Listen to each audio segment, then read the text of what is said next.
నా పేరు కే అమిత. నేను ఈ పాఠశాలలో 8వ తరగతి చదువుతున్నాను. డాక్టర్ బిఆర్ అంబేద్కర్ గురుకులం వేర్లంపల్లి. నేను ఈరోజు ఓర్పుతో విజయం అనే టాపిక్ చెబుతున్నాను.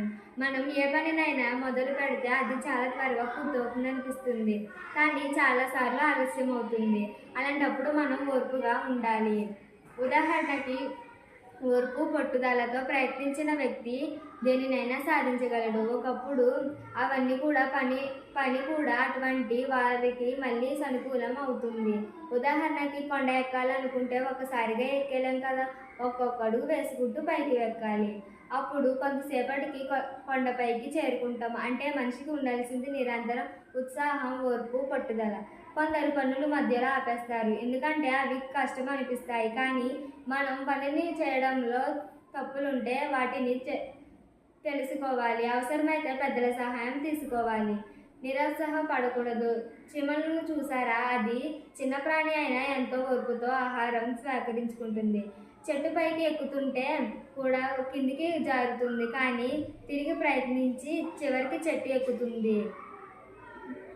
ఉదాహరణకి, కార్యం సాధించడంలో ఆలస్యం అవుతుందని నిరుత్సాహపడకూడదు.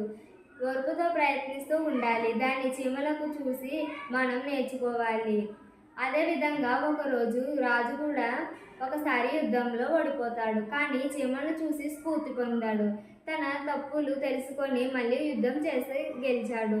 మనం ఏ కొత్త విషయం తెలుసుకోవాలన్నా కష్టపడి రోజు సాధన చేయాలి. అప్పుడే అది మనలో స్థిరంగా నిలుస్తుంది. ఓర్పు ఉన్నవాడు దేనినైనా నేర్చుకోవచ్చు.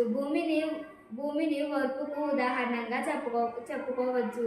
మొక్క తిరిగి చెట్టు అవ్వాలి, చెట్టు పండ్లనివ్వాలి అంటే సమయం పడుతుంది. అదేవిధంగా మనం ప్రతిఫలం కోసం ఓర్పుగా వేచి ఉండాలి. అబ్దుల్ కలాం గారు ఫెయిల్ అంటే ఫస్ట్ అటెంప్ట్ ఇన్ లెర్నింగ్ అంటారు. అంటే మన ప్రయత్నం ఫలించకపోతే అది నేర్చుకునే మొదటి అడుగు అని అర్థం. నేర్చుకోవలసిన విలువలు: ఓర్పును కలిగి ఉండాలి. చేసే పనిని పట్టుదలతో చేయాలి. ఆత్మపరిశీలన చేసుకోగలగాలి. మనలోని లోపాన్ని సరిదిద్దుకోవాలి. వైఫల్యాన్ని ప్రయత్నంగా భావించాలి. కష్టాన్ని తట్టుకొని ధైర్యం ఉండగలగాలి. Thank you.